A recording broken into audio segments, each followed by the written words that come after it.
And we are live on Dundas and overlooking the DVP. Things are moving nicely now. The road's not too bad. It's actually fairly dry. A lot of the snow is gone. We're, of course, bracing ourselves. The worst of the snow is expected for the morning commute.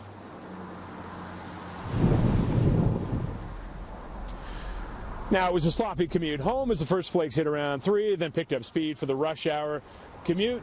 It ground to a crawl at that point. Now, the city's been out getting salt and brine all day in preparation for the first real snowfall of the season. About 200 salters were put to use.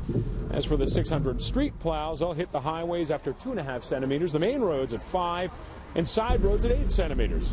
The good news is the timing of this snow. It gives plows a chance to clear things up overnight when there's little or no traffic.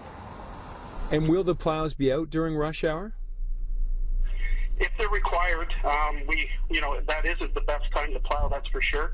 But if we meet our threshold, sometimes the plows will be out in rush hour, yes. Mills says it can take up to 24 hours to get to all the streets throughout the city, so he asks that drivers take it easy and have some patience.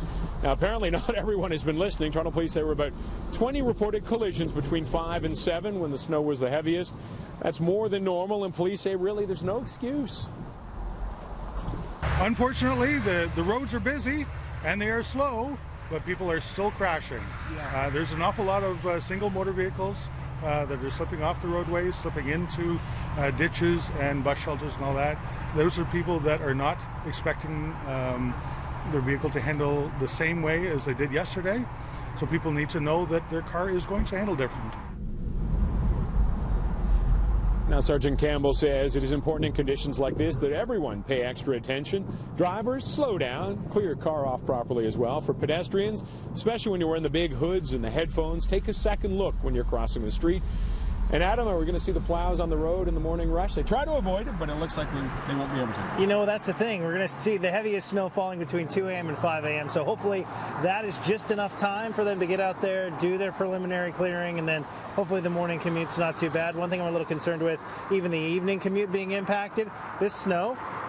Very fluffy. Very fluffy, very light. So when the wind picks up into the afternoon, it's going to get blown around. But we had a little bit of a lull in the snow, and it's just out over the lake right there. So let's take a look at the winter radar, and we'll show you what's going on. You can see that band of snow out through Oakville, getting ready to work its way back in toward Toronto here at this point. We have another batch of snow that's up toward the Aurora area with a couple of heavier pockets here and there.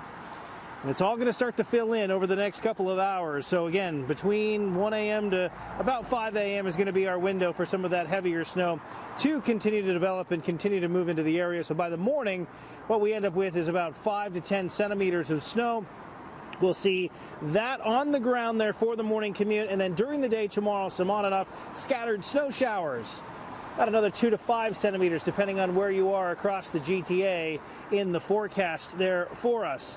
Here's the projected snow totals from basically this point on until the afternoon.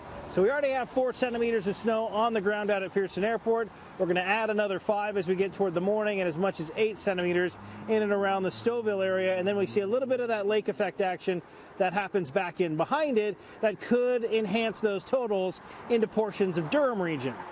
So the forecast looks like this. Temperatures near -2 to start with 5 to 10 centimeters of snow on the ground. Although the roadways, the treated road surfaces, they seem to be doing just fine, and a lot of that has melted. We'll drop the temperature off into the afternoon as we add those additional snow showers.